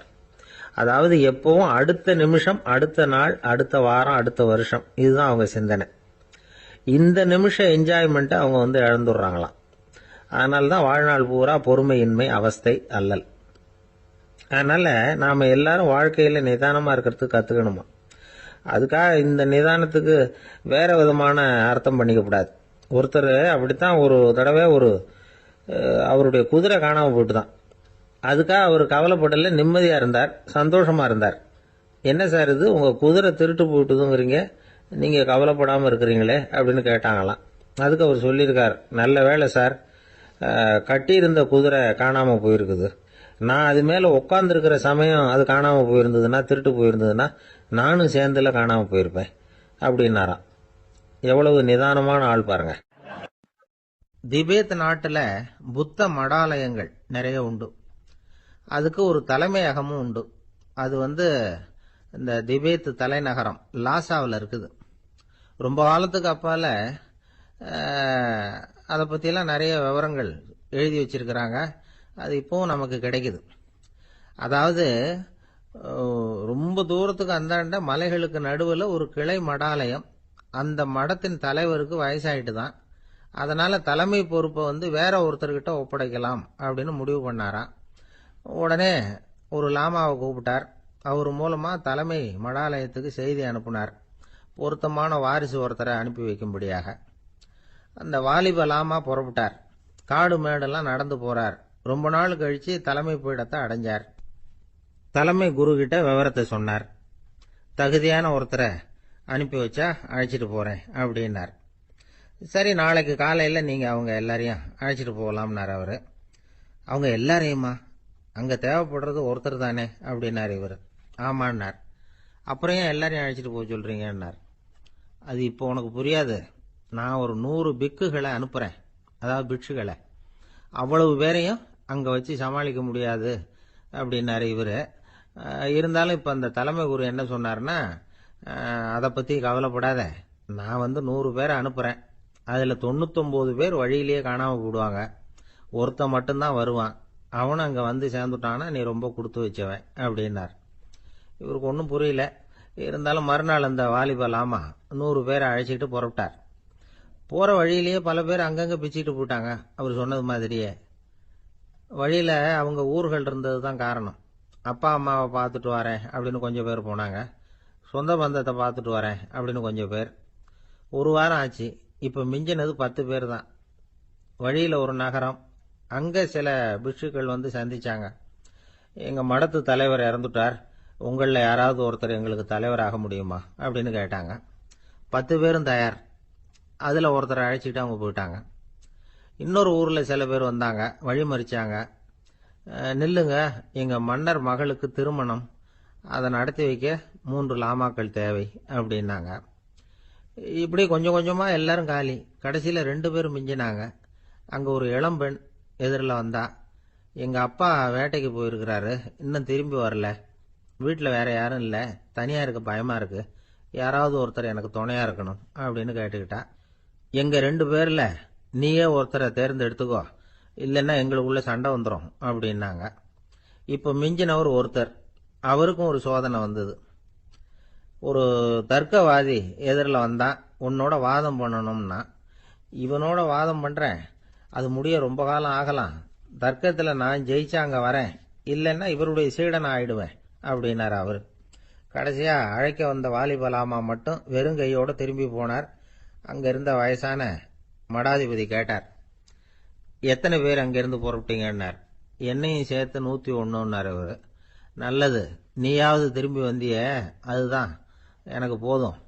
ஏன்னா நீ தான் எனக்கு உண்மையான வாரிசு. அந்த 100 பேர்ல யாரும் வரமாட்டாங்க அப்படின்னார் அவர். ஏன்னா அவருக்கு தெரியும் இவர் ஒருத்தர் தான் திரும்பி வருவாருங்கிறது. திபேத்தில் ஒரு பழங்கால பழமொழி உண்டாம், 100 பேர் செல்லலாம், எப்பொழுதாவது ஒருவன் அபூர்வமாக அடைய வேண்டிய இடத்தை அடைவான். இதுதான் அந்த பழமொழி. ஒரு உன்னதமான இலக்கை அடையணும்னா அது அவ்வளவு சுலபமான காரியம் இல்லை. இந்த காலத்து மடாலயம் ஒன்றும், அதுல ஒரு தலைவர், அவருக்கு வயசாயிட்டுது, தனக்கு ஒரு வாரிசை நியமிக்கணும் அப்படின்னு ஆசைப்பட்டார். ரொம்ப கஷ்டப்பட்டு ஒருத்தரை பிடிச்சார்.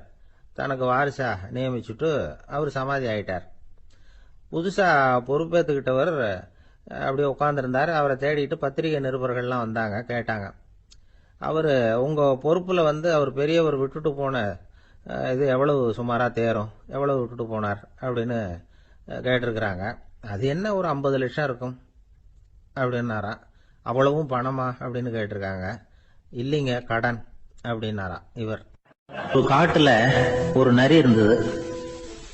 ஒரு நாள் காலை நேரம் அது தன்னுடைய இருப்பிடத்திலிருந்து வெளியில வந்தது. கொஞ்ச தூரம் நடந்து வந்தது. அப்பதான் அது தன்னோட நிழலை கவனிச்சு பார்த்தது. பார்த்தா அது ரொம்ப நீளமா பெருசா இருக்குது. காலை நேரத்துல நிழல் அப்படித்தானே இருக்கும். ஆனா அந்த நரிக்கு அந்த விஷயம் தெரியல. தன்னுடைய நீண்ட பெரிய நிழலை பார்த்து ஆச்சரியப்பட்டது. ஆஹா, நாம இவ்வளவு பெருசாவா இருக்கிறோம் அப்படின்னா என்னுடைய காலை சாப்பாட்டுக்கு ஒரு யானை இல்லைன்னா ஒரு ஒட்டகம் கிடைச்சாதான் சரியா இருக்கும் போல இருக்கு அப்படின்னு முடிவு பண்ணிட்டுது. உடனே ஒரு யானை அல்லது ஒட்டகத்தை தேடி அலைஞ்சது, எங்க கிடைக்கும்னு. கிடைக்கவே இல்லை. மத்தியானம் 12 மணி ஆயிட்டுது. பசியோடு அலையுது.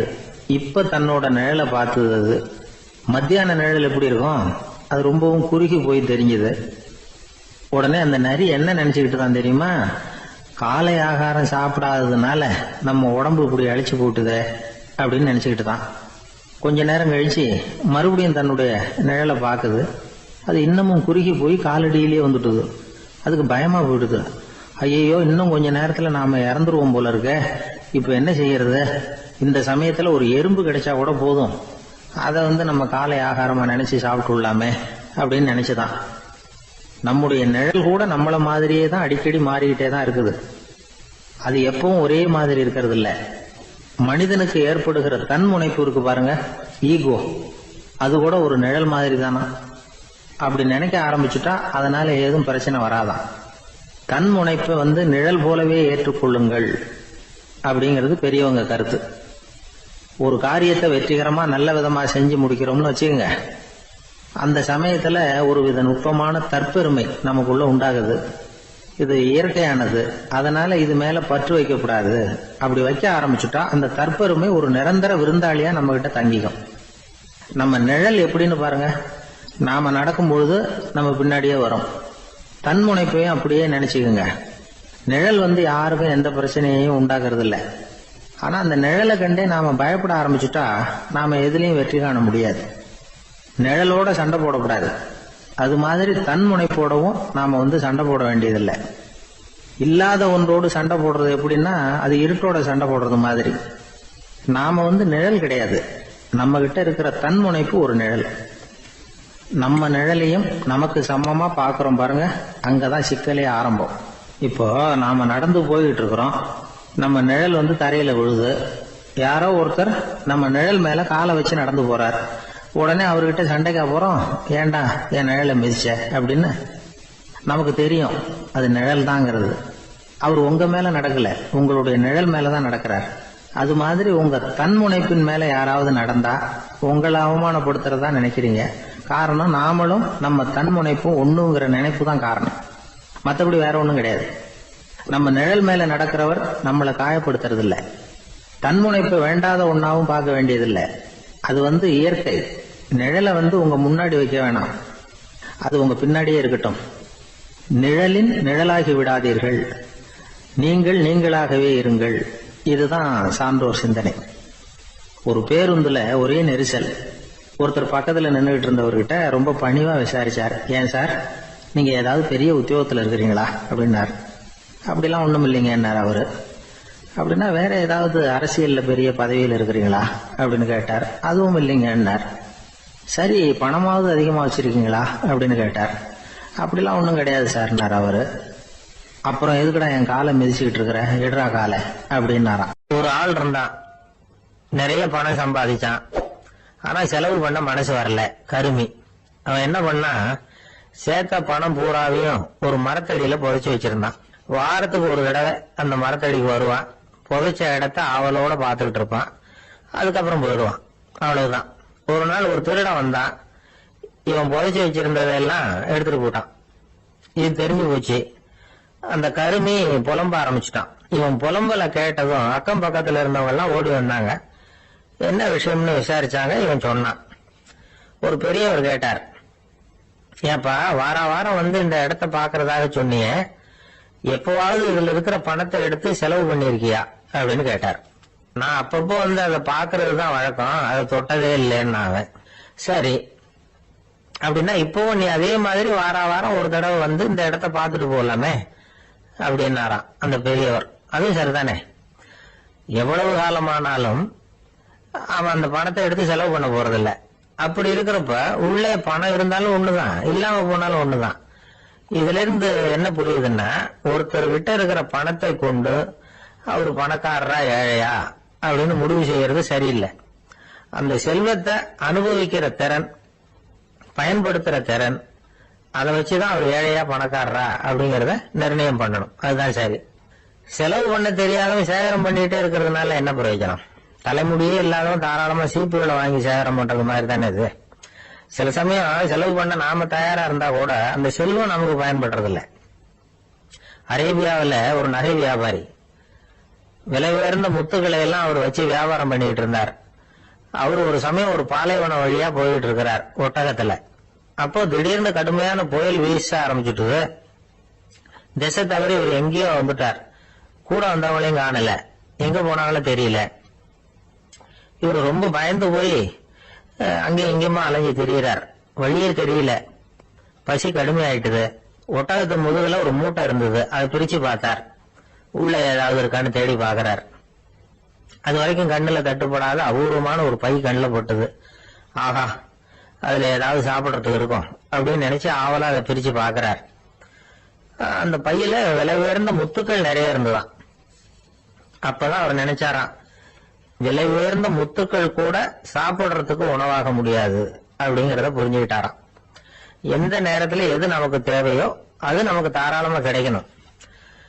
அப்படி அது கிடைக்கிறதுக்கு நம்ம கிட்ட இருக்கிற செல்வம் பயன்படணும். அது நமக்கும் பயன்படலாம், நம்ம மூலமா அடுத்தவங்களுக்கும் பயன்படலாம்.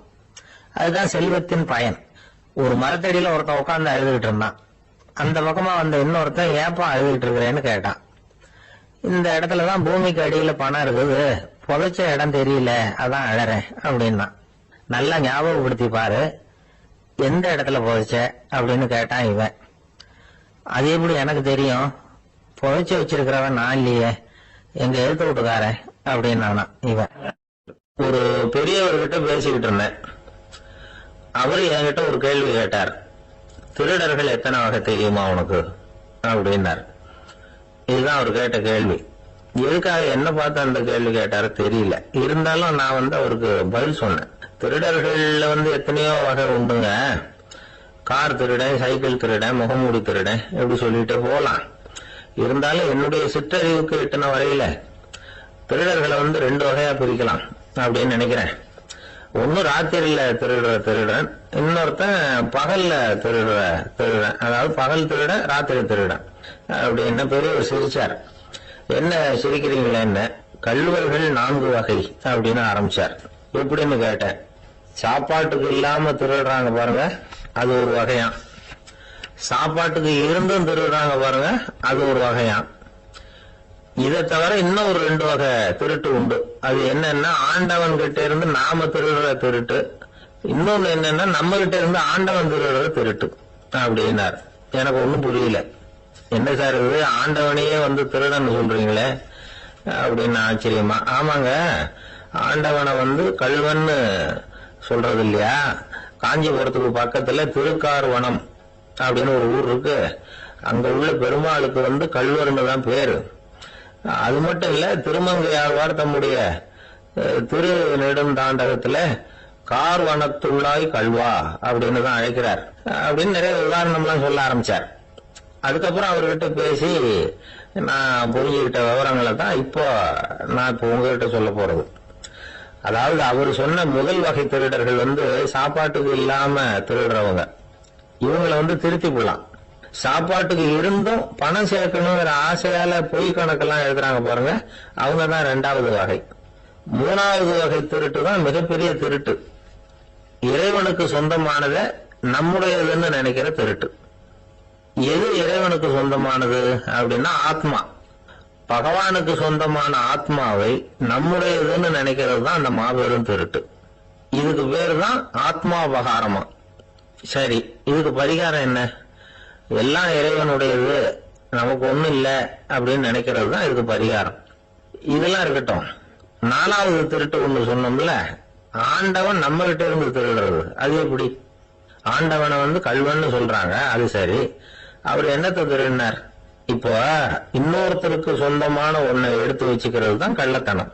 ஆனா ஆண்டவன் எடுத்துக்கிட்டோம்னா இருக்கிறது எல்லாமே அவனுக்கு சொந்தம். அப்படி இருக்கிறப்போ அவரை எப்படி கள்வன்னு சொல்றது? இது என்ன புரியாம இருக்குது அப்படின்னு சொல்லி பார்த்தா அதுக்கும் விளக்கம் சொல்றாங்க அவங்க. அதாவது ஆண்டவனுக்கு வந்து உருவமே கிடையாது, அருவமா இருக்கிறவன், அதாவது உருவம் இல்லாம இருக்கிறவன். அப்படி உள்ள பகவான் வந்து நம்மள மாதிரி உருவத்துல இருக்கிறான். நம்மள மாதிரியே கைய காலு மூக்கெல்லாம் இருக்குது ஆண்டவனுக்கு. இந்த உருவம் நம்ம கிட்ட இருந்து திருடினது தானே. அவன் வந்து தன்னுடைய உண்மையான திருமையை வந்து நமக்கு காட்டாம, அதாவது தரிசனம் கொடுக்காம இருக்கிறது கள்ளத்தனம் தானே. அதனாலதான் இதுவும் ஒரு பெரிய திருட்டு, இருக்கிறதுலயே மிகப்பெரிய திருட்டு அப்படிங்கிறார். என்கிட்ட இருந்த பேசிட்டு இருந்தாரு, இந்த விஷயம்லாம் சொல்லிட்டு இருந்தாரு இந்த பெரியவர். அதாவது திருட்டை வந்து ஆன்மீக நோகத்துல அவர் பாக்குறார். நம்ம பார்வையில இதை விட அபூர்வமான திருட்டுலாம் இங்க உண்டு, அபூர்வமான திருடர்களும் உண்டு. ஒரு திருடன் சிறையிலிருந்து விடுதலையாகி வெளியில போனான். கொஞ்ச நாள்ல மறுபடியும் திரும்பி ஜெயிலுக்கு வந்துட்டான். அப்போ சிறை அதிகாரி அவனுக்கு வந்து அறிவுரை சொன்னாராம். ஏன்பா இப்படி அடிக்கடி தப்பு பண்ணிவிட்டு ஜெயிலுக்கு வந்துடுறியே, உனக்கு சொந்த பந்தம் எதுவும் இல்லையா? உனக்கு அப்பா அண்ணன் தம்பிகள் அவங்க கூட எல்லாம் சேர்ந்து வாழணுங்கிற ஆசை இல்லையா அப்படின்னு கேட்டிருக்காரு. அவங்களோட சேர்ந்து வாழணுங்கிற ஆசை எனக்கு நிறைய உண்டுங்க சார் அப்படின்னு அவன். அப்புறம் எதுக்கு இப்படி ஜெயிலுக்கு வந்துடுற அப்படின்னாரான் அவரு. அவங்க எல்லாருமே இங்கதானே சார் இருக்காங்க அப்படின்னு அவன். ஒரு நண்பர் வந்தார், ரொம்பவும் இறுக்கமா உடை அணிஞ்சிருந்தார். அதாவது ஆடைக்குள்ள அவர் மாட்டிக்கிட்டு இருந்தது மாதிரி தெரிஞ்சது. ஏன் துணி குறைச்சலா எடுத்துட்டீங்களா அப்படின்னு கேட்டோம். இல்லைங்க, எனக்கு எப்பவுமே இறுக்கமா உடை அணியறது தான் பிடிக்கும் அப்படின்னாரு. ஒருத்தர் எப்படி உடை அணிகிறார் அப்படிங்கறத வச்சு அந்த ஆள் எப்படிப்பட்டவர் அப்படிங்கறத கண்டுபிடிச்சிடலாம். உடை அணிகிற விதம் ஒருத்தருடைய மனநிலையை வெளிப்படுத்துதான். இப்ப இறுக்கமான உடை அணிகிறவங்க பொதுவா மன நிம்மதி இல்லாதவங்களா இருப்பாங்களாம், கோபக்காரங்களா இருப்பாங்களாம். ரொம்ப தொலைதொலைப்பா ஆடை அணிகிறவங்க இருக்கிறாங்கல்ல, அவங்க எல்லாம் அமைதியான ஆளா இருப்பாங்களாம், சாந்தமா இருப்பாங்களாம். இவங்க எல்லாம் போராடுறதுக்கு சரியா வரமாட்டாங்களாம். இப்படி ஒரு கணிப்பு இருக்குது. அதனாலதான் போர் வீரர்களுக்கு எல்லாம் இறுக்கமான உடையை தான் கொடுக்கறது வழக்கம். ஆனா சன்னியாசிகளை பாருங்க, அவங்களுக்கு எல்லாம் ரொம்ப தொலை உடைகள் தான். அவங்க எல்லாம் வந்து டைட் பேண்ட் போட்டுட்டு நிக்க மாட்டாங்க சன்னியாசிகள்லாம். அதே மாதிரி சன்னியாசிகள்லாம் காவி உடைய தேர்ந்தெடுக்கிறதுக்கும் காரணம் உண்டு. பல ஆண்டுகள் சோதனை செஞ்சு பார்த்துட்டு தான் சன்னியாசத்துக்கு காவி தான் சரி அப்படின்னு முடிவு பண்ணியிருக்கிறாங்க. இப்ப பௌதீக விஞ்ஞானப்படியும் அதுதான் சரி. அதாவது சூரிய ஒளியில 7 வண்ணங்கள் உண்டு. ஒரு பொருள் மேல அது விழும்போது அந்த பொருள் நமக்கு சிவப்பா தெரிஞ்சதுன்னா அந்த பொருள் சிவப்பை தவிர மற்ற எல்லா நிற கதிர்களையும் உள்வாங்கிக்கிட்டு சிவப்பு நிறத்தை மட்டும் வெளியில விடுது. அதாவது விலக்கி விடுது. அதனாலதான் அந்த பொருள் சிவப்பா தெரியுது. உடல் ஆரோக்கியத்துக்கு ஓரளவு சிவப்பு தேவைப்படுது. அதனாலதான் காவி உடை அணிஞ்சா சூரிய ஒளி ஓரளவு சிவப்பு விலகிப்படும். அதாவது சிவப்பின் பலனும் கிடைக்கும், இந்த சிவப்பின் கெடுதல் இல்லை அப்படின்னு யோசனை பண்ணாங்க. காவி உதய வேளையின் நிறம். கீழ் வானத்துல கதிர் உதிக்கிற வேளையில முதல் ஒளி தோன்றுகிற நேரத்துல காவி நிறம் தான் கசியும். தியானம் செய்யறப்ப முதல்ல காணக்கூடிய ஒளி காவி நிறம் தான். தியானத்தின் உச்ச நிலையின் நிறம் நீலம். தியானம் காவி நிறத்துல ஆரம்பமாகி நீல நிறத்துல நிறைவடைகிறது அப்படிங்கிறார் ஓஷோ. நீலம் தியான சிகரம், காவி தியான ஆரம்ப குறியீடு, ஒரு சன்னியாசியின் ஆரம்ப தரிசனம் அப்படிங்கிறார் அவர். ஒருத்தர் நாள் பூரா காவி உடைய அணிஞ்சிருந்தா அந்த நிறம் அவருக்கு தியானத்தை பற்றிய நினைவை ஊட்டிக்கிட்டே இருக்கும். இப்படியே ஆடைக்கும் தியானத்துக்கும் இடையில ஒரு தொடர் ஏற்படுது. ஒரு துறவியின் உள்ளார்ந்த பண்பா அது மாறுது. கடை வீதியில ஒரு பொருள் வாங்க போறோம், அது மறந்துடக்கூடாதுங்கிறதுக்காக ஞாபகம் முடிச்சு போட்டுக்கிறோம். அந்த முடிச்சுக்கும் பொருளுக்கும் தொடர்பு இல்லை. ஆனா கடை வீதிக்கு போன உடனே அந்த முடிச்சு அந்த பொருளை ஞாபகப்படுத்துது.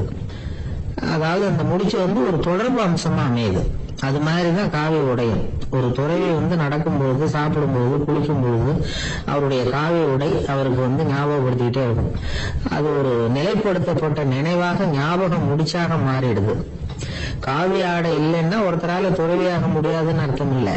அதே நேரத்துல காவி ஆடையால ஒன்னும் பிரயோஜனம் இல்லை, அதுல ஒன்னும் அர்த்தம் இல்லை அப்படின்னு சொல்லிட முடியாது. இதுதான் உண்மை. இவ்வளவு தூரம் காவி ஆடையை பத்தி சொல்றதுனால எல்லாரும் சன்னியாசியா போடுவோம் அப்படின்னு நாம சொல்றதாக யாரும் நினைச்சிடக்கூடாது. மனசுக்கும் நிறத்துக்கும் உள்ள சம்பந்தத்தை தெரிஞ்சுக்கிறதுக்காக தான் இவ்வளவு. நமக்கு தெரிஞ்ச நண்பர் ஒருத்தர் இருக்கிறார், ஆபீஸ்ல வேலை பார்க்கிறவர். ஒவ்வொரு மாசமும் 20ஆம் தேதிக்கு பிறகு அவர் போய் பாத்தீங்கன்னா காவி உடை அணிஞ்சுக்கிட்டு, கண்ணை மூடிக்கிட்டு, கை ரெண்டையும் விரிச்சு வச்சுக்கிட்டு தியானத்திலேயே உட்காந்துருப்பாரு. ஏன் இப்படி பண்றீங்கன்னு கேட்டேன்.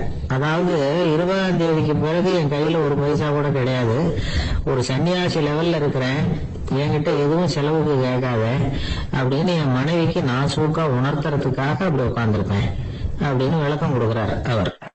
ஒரு சிகை அலங்கார கூடம், ரொம்ப சுறுசுறுப்பா எல்லாரும் வேலை செஞ்சிட்டு இருக்கிறாங்க. முடிவெட்டிக்க வந்திருக்கிறவங்க நிறைய பேர், எல்லாரும் வரிசையா உட்காந்துருக்கிறாங்க. அந்த சமயத்துல திடீர்னு கதவை திறந்துகிட்டு ஒருத்தர் உள்ள வர்றாரு. அவரு ஒரு பெரிய மனிதர், அவரும் முடிவெட்டிக்கிறதுக்காக தான் உள்ள வந்திருக்கிறாரு. அவரை பார்த்த உடனே எங்க வரிசையில உட்காந்துருந்தவங்க எல்லாரும் எழுந்திரிச்சு அவர்கிட்ட வந்துட்டாங்க. அவரை சுத்தி நின்றுட்டாங்க. எப்படி இருக்கிறீங்க, நல்லா இருக்கீங்களா அப்படின்னு விசாரிக்க ஆரம்பிச்சுட்டாங்க. எல்லாம் முடிஞ்சதும் வந்தவர் கேட்டாரு, வரிசையில கடைசியா இருக்கிறவர் யார் அப்படின்னு கேட்டாரு. ஏன்னு கேட்டாங்க. நான் அதுக்கு அடுத்தபடியா உட்காரணும், அதுக்காக தான் கேட்கிறேன் அப்படின்னாரு. உடனே அங்க இருந்தவங்க எல்லாம் என்ன சொன்னாங்க தெரியுமா, நீங்க வரிசையில காத்திருக்க கூடாது, நீங்க அரசாங்கத்தின் தலைவர், உங்களுக்கு நேரம் முக்கியம், அதனால நீங்க முன்னாடி போங்க அப்படின்னு சொன்னாங்க. ஆனா அதை அவர் கேட்கல. தோழர்களே, உங்களுடைய கருத்துக்கு ரொம்ப நன்றி, எல்லாரும் வரிசையா தான் வரணும், அதுதான் முறை, வரிசையில வரணுங்கிற நடைமுறையை நானும் பின்பற்ற விரும்புறேன், நாம எல்லாரும் சமமானவர்கள் அப்படின்னார். இப்படி சொல்லிவிட்டு வரிசையில கடைசியா இருந்த ஒரு நாற்காலியில போய் உட்கார்ந்துகிட்டார். தன் சட்டை பையில இருந்த ஒரு செய்தித்தாளை எடுத்தார், படிக்க ஆரம்பிச்சுட்டார். ஆனா அங்க இருந்தவங்களால இதை பாத்துக்கிட்டு சும்மா இருக்க முடியல. ஒருத்தர் எழுந்திரிச்சு வந்தார். ஐயா, இப்ப என்னுடைய முறை வந்திருக்குது, நான் தான் போக வேண்டிய முறை, உங்களை இங்க காத்திருக்க வைக்கிறத விட ஒரு 5 ஆண்டுகளுக்கு கூட நான் முடிவெட்டிக்காம இருந்துட முடியும் அப்படின்னார். அவர் மறுபடியும் சொன்னார், ஐயா, நீங்க வரிசை முறையை தாண்டி போக விருப்பப்படல, சரி, ஆனா என்னுடைய முறையை மாத்தி கொடுக்கறதுக்கு எனக்கு முழு உரிமை இருக்குது. இதுக்கு பதிலா உங்களுடைய கடைசி இடத்தை நான் எடுத்துக்கிறேன், இதை நீங்க மறுக்க முடியாதுன்னார். அங்க இருந்த மத்தவங்களும் இதை ஒரு மனசா வற்புறுத்த ஆரம்பிச்சுட்டாங்க. அந்த பெரிய மனிதர் பார்த்தார், சரின்னு கடைசியா ஒத்துக்கிட்டார். அவர் யார் தெரியுமா, அவர் தான் மாவீரர் லெனின். ரஷ்யாவில கிரெம்ளின் சிகை அலங்கார கூடத்துலதான் இது நடந்தது. எல்லாரும் இந்நாட்டு மன்னர்கள்னு வாயளவுல பேசுறதுல என்ன பிரயோஜனம், நாம எல்லாரும் சமம் நடைமுறையில கடைபிடிச்சு காட்டினவங்க கொஞ்சம் பேர் தான். அவங்கள ஒருத்தர் தான் லெனின். வரிசையில நின்று வர்றதுங்கிறது ஒரு சிறந்த பண்பு, உயர்ந்த பண்பு. இன்னைக்கு பல இடங்கள்ல அது நமக்கு தேவைப்படுது. ஒரு ரேஷன் கடை வாசல், கடை திறக்கிறதுக்கு முன்னாடியே எல்லாரும் வரிசையில நின்றுட்டாங்க. கடைசியா அந்த ஒருத்தர் கியூல முன்னாடி போறதுக்கு முயற்சி பண்றாரு. ஏற்கனவே நின்றுட்டு இருக்கிறவங்க அவரை முன்னாடி போறதுக்கு விட மாட்டேங்கிறாங்க. கடைசியா போய் நில்லையா அப்படின்னு எல்லாரும் கத்துறாங்க. அதான் அவர் காதுல வாங்கல, முண்டி அடிச்சுட்டு முன்னாடி போறதுக்கே முயற்சி பண்ணிட்டு இருக்கிறார். எல்லாரும் சேர்ந்து அவரை வலுக்கட்டாயமா இழுத்து கொண்டாந்து பின்னாடி கொண்டு போய் நிறுத்திவிட்டாங்க. நிறுத்திவிட்டு சொன்னாங்க, "இத பாருப்பா, நாங்க இருக்கிற வரைக்கும் நீங்க முன்னாடி போய் எதையும் வாங்க முடியாது, தெரிஞ்சுக்கோ" அப்படின்னாங்க. இப்போ அந்த ஆளு சொன்னாராம், "நான் இங்க பின்னாடி